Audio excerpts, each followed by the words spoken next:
ಸಿದ್ದರಾಮಯ್ಯನವರಿಗೆ ರಾಷ್ಟ್ರ ರಾಜಕಾರಣಕ್ಕೆ ಆಹ್ವಾನವನ್ನ ಕೊಡಲಾಗಿದೆ. ರಾಜ್ಯಸಭೆ ವಿಪಕ್ಷ ಸ್ಥಾನದ ಆಫರ್ ಅನ್ನ ಕೊಟ್ಟಿರುವಂತದ್ದು ರಾಹುಲ್ ಗಾಂಧಿ. ರಾಷ್ಟ್ರ ರಾಜಕಾರಣದಲ್ಲಿ ಆಸಕ್ತಿ ಇಲ್ಲ ಅಂತ ಹೇಳಿದ್ದಾರೆ ಸಿದ್ದರಾಮಯ್ಯನವರು. ನಿನ್ನೆ ಸುದ್ದಿಗೋಷ್ಠಿಯಲ್ಲೂ ಕೂಡ ವಿದಾಯ ಭಾಷಣ ಮಾಡುವಂತ ಟೈಮ್ನಲ್ಲೂ ಕೂಡ ಅದನ್ನೇ ಹೇಳಿದ್ರು. ನನಗೆ ಆಹ್ವಾನ ಕೊಟ್ಟರು, ನಾನು ವಿನಮ್ರವಾಗಿ ಅದನ್ನ ತಿರಸ್ಕಾರ ಮಾಡಿದ್ದೇನೆ ಅಂತ ಹೇಳ್ತಾ ಇದ್ರು. ಇನ್ನು ಯೋಚನೆ ಮಾಡಿ ತೀರ್ಮಾನ ಕೈಗೊಳ್ಳಿ, ಕಾಲಾವಕಾಶ ತಗೊಳ್ಳಿ ಅಂತ ಹೇಳಿದ್ದಾರೆ ರಾಹುಲ್ ಗಾಂಧಿ. ಸಂಪುಟ ರಚನೆ ವೇಳೆ ನಿಮ್ಮ ನಿರ್ಧಾರ ಪರಿಗಣಿಸುವಂತ ಅಭಯವನ್ನ ಕೂಡ ಕೊಡಲಾಗಿದೆ. ಸಂಪುಟ ಏನು ರಚನೆ ಮಾಡುವಂತ ಸಂದರ್ಭದಲ್ಲಿ, ಹೊಸ ಸಂಪುಟ ಬರುವಂತ ಸಂದರ್ಭದಲ್ಲಿ ನಿಮ್ಮ ಎಲ್ಲ ಅಭಿಪ್ರಾಯಗಳಿಗೂ ಕೂಡ ನಾವು ಮನ್ನಣೆಯನ್ನ ಕೊಡ್ತೀವಿ, ಪರಿಗಣಿಸ್ತೀವಿ ಅಂತ ಹೇಳಿದ್ದಾರೆ. ರಾಹುಲ್ ಭೇಟಿ ಬಳಿಕ ಖರ್ಗೆ ಜೊತೆಯೂ ಕೂಡ ಚರ್ಚೆಯನ್ನು ಮಾಡಿದ್ದಾರೆ ಸಿದ್ದು. ಈ ವೇಳೆ ಖರ್ಗೆಯಿಂದಲೂ ಕೂಡ ಸಿದ್ದರಾಮಯ್ಯನವರಿಗೆ ಆಹ್ವಾನವನ್ನ ಕೊಡಲಾಗಿದೆ. ರಾಜ್ಯಸಭೆಗೆ ಬಂದ್ಬಿಡಿ ಅಂತ ಮಲ್ಲಿಕಾರ್ಜುನ್ ಖರ್ಗೆ ಅವರು ಕೂಡ ಆಹ್ವಾನವನ್ನು ಕೊಟ್ಟಿದ್ದಾರೆ. ಸಿಎಂ ಬದಲಾವಣೆ ನಿರ್ಧಾರ ರಾಹುಲ್ ಗಾಂಧಿ ಅವರದ್ದೇ. ಸಿದ್ದರಾಮಯ್ಯ ಜೊತೆಗೆ ಖರ್ಗೆ ಸಮಾಲೋಚನೆಯನ್ನ ಮಾಡಿದ್ರು. ಸಿಎಂ ಅಂದ್ರೆ ಸಿದ್ದರಾಮಯ್ಯನವರೇ, ನಿಮ್ಮನ್ನು ಬದಲಾವಣೆ ಮಾಡುವಂತ ನಿರ್ಧಾರ ಅದೇನೇ ಇದ್ರೂ ಕೂಡ ರಾಹುಲ್ ಗಾಂಧಿ ಅವರದ್ದೇ, ನನ್ನದೇನು ಪಾತ್ರ ಇಲ್ಲ ಅನ್ನುವಂಥದ್ರ ಬಗ್ಗೆನೂ ಕೂಡ ಕ್ಲಾರಿಟಿಯನ್ನ ಕೊಟ್ಟಿದ್ದಾರಂತೆ. ಇದು ಇನ್ಸೈಡ್ ಮಾಹಿತಿ.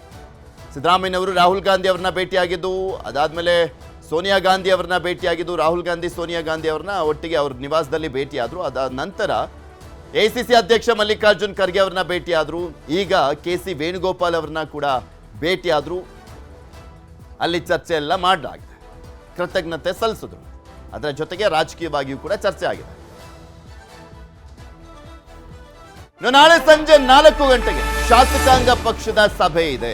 ವಿಧಾನಸೌಧದ ಸಮ್ಮೇಳನ ಸಭಾಂಗಣದಲ್ಲಿ ಸಭೆಯನ್ನ ಇಟ್ಕೊಳ್ಳಲಾಗಿದೆ. ಶಾಸಕಾಂಗ ಪಕ್ಷದ ಸಭೆ, ಕಾಂಗ್ರೆಸ್ ಲೆಜಿಸ್ಲೇಟಿವ್ ಪಾರ್ಟಿ ಸಭೆ, CLP ಸಭೆ ಜೂನ್ 1 ಅಥವಾ 3ರಂದು, ಅಂದ್ರೆ ಸೋಮವಾರ ಅಥವಾ ಬುಧವಾರದಂದು DK ಶಿವಕುಮಾರ್ ಪದಗ್ರಹಣ ಮಾಡುವಂತ ಚಾನ್ಸಸ್ ಇದೆ.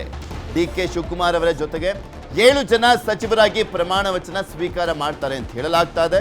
ದಿನೇಶ್ ಗುಂಡೂರಾವ್ ಅಥವಾ HK ಪಾಟೀಲ್ಗೆ ಸ್ಪೀಕರ್ ಸ್ಥಾನ ಅಂತ ಕೂಡ ಹೇಳಲಾಗ್ತಾ ಇರುವಂಥದ್ದು. ಕಾದ್ ನೋಡಬೇಕು.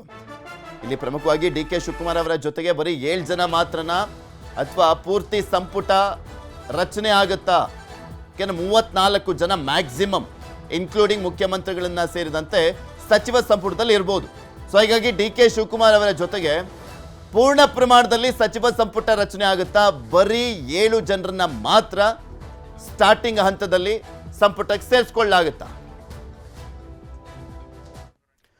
ನಾನು ಸಚಿವ ಸ್ಥಾನದ ಆಕಾಂಕ್ಷಿ ಅಂತ ಅಲ್ಲಮ ಪ್ರಭು ಪಾಟೀಲ್ ಹೇಳಿದ್ದಾರೆ. ನಮ್ಮ ಜಿಲ್ಲೆಯ ಪ್ರಿಯಾಂಕ್ ಖರ್ಗೆ ಅವರನ್ನ DCM ಮಾಡಬೇಕು, ನನಗೂ ಮಂತ್ರಿ ಸ್ಥಾನ ನೀಡಬೇಕು. ಅಲ್ಲಮ ಪ್ರಭು ಪಾಟೀಲ್ ಅವರ ಹೇಳಿಕೆ. ಪ್ರಮುಖವಾಗಿ ಅಲ್ಲಮ ಪ್ರಭು ಪಾಟೀಲ್ ಅವರು ಖರ್ಗೆ ಅವರ ಟೀಮ್ನವರು. ಸಾಕಷ್ಟು ವರ್ಷಗಳಿಂದ ಅವರು ಕೂಡ ರಾಜಕೀಯದಲ್ಲಿದ್ದಾರೆ. ಸುಮಾರು 50 ವರ್ಷಗಳಿಂದಲೂ ಕೂಡ ರಾಜಕಾರಣದಲ್ಲಿರುವಂಥದ್ದು. ಹಿರಿಯರು, ಮಂತ್ರಿ ಸ್ಥಾನವನ್ನು ಬಯಸ್ತಾ ಇದ್ರು.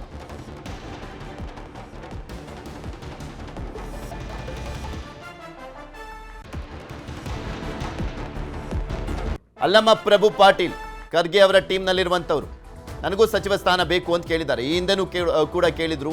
ಖರ್ಗೆ ಸಾಹೇಬರು ಹೇಳಿದ್ದೀನಿ, ಕೊಡಿಸ್ಬೋದು ಅಂತೆಲ್ಲ ಮಾತನಾಡಿದ್ರು. ಈಗ ಮತ್ತೊಮ್ಮೆ ತಮ್ಮ ಆಸೆಯನ್ನ ಬಿಚ್ಚಿಟ್ಟಿದ್ದಾರೆ. ಕರ್ನಾಟಕ ರಾಜಕೀಯದ 4 ದಶಕಗಳ ಪ್ರಭಾವಿ ನಾಯಕ 17 ಬಜೆಟ್ಗಳನ್ನ ಮಂಡಿಸಿ ಇತಿಹಾಸ ನಿರ್ಮಿಸಿದ್ದಾರೆ. ಸಿದ್ದರಾಮಯ್ಯ ಸೇವೆ ಶ್ಲಾಘಿಸಿದ್ದಾರೆ ಜೈರಾಮ್ ರಮೇಶ್. 17 ಬಜೆಟ್ಗಳು ಗಮನಾರ್ಹವಾಗಿದೆ ಅಂತ ಪೋಸ್ಟ್ ಅನ್ನ ಹಾಕಿದ್ದಾರೆ. ರಾಜ್ಯಸಭಾ ಸದಸ್ಯ ಜೈರಾಮ್ ರಮೇಶ್ ಸಾಮಾಜಿಕ ನ್ಯಾಯದ ಹೋರಾಟಗಾರ ಅಂತ ಪ್ರಶಂಸೆ ವ್ಯಕ್ತಪಡಿಸಿದ್ದಾರೆ. ಆಡಳಿತದ ಸಾಮರ್ಥ್ಯ, ಭಾಷಣ ಶೈಲಿ ಜನಮನ ಸೆಳೆದಿತ್ತು. ಕರ್ನಾಟಕದ ಅಭಿವೃದ್ಧಿಗೆ ನೀಡಿದ ಕೊಡುಗೆ ಉಳಿಯಲಿದೆ. ಅಧಿಕಾರ ಹಸ್ತಾಂತರದಲ್ಲೂ ಸಿದ್ದರಾಮಯ್ಯ ನಡೆಗೆ ಪ್ರಶಂಸೆ. ಸಾರ್ವಜನಿಕ ಜೀವನದಲ್ಲಿ ಹೊಸ ಇನ್ನಿಂಗ್ಸ್ ಆರಂಭಿಸ್ತಾ ಇದ್ದಾರೆ ಸಿದ್ದರಾಮಯ್ಯ. ಸಿದ್ದರಾಮಯ್ಯ ಸೇವೆ ಶ್ಲಾಘಿಸಿದ್ದಾರೆ ಜೈರಾಮ್ ರಮೇಶ್. ಕಾಂಗ್ರೆಸ್ನ ಪ್ರಮುಖ ನಾಯಕ, ಹಿರಿಯ ನಾಯಕ, ರಾಜ್ಯಸಭಾ ಸದಸ್ಯ.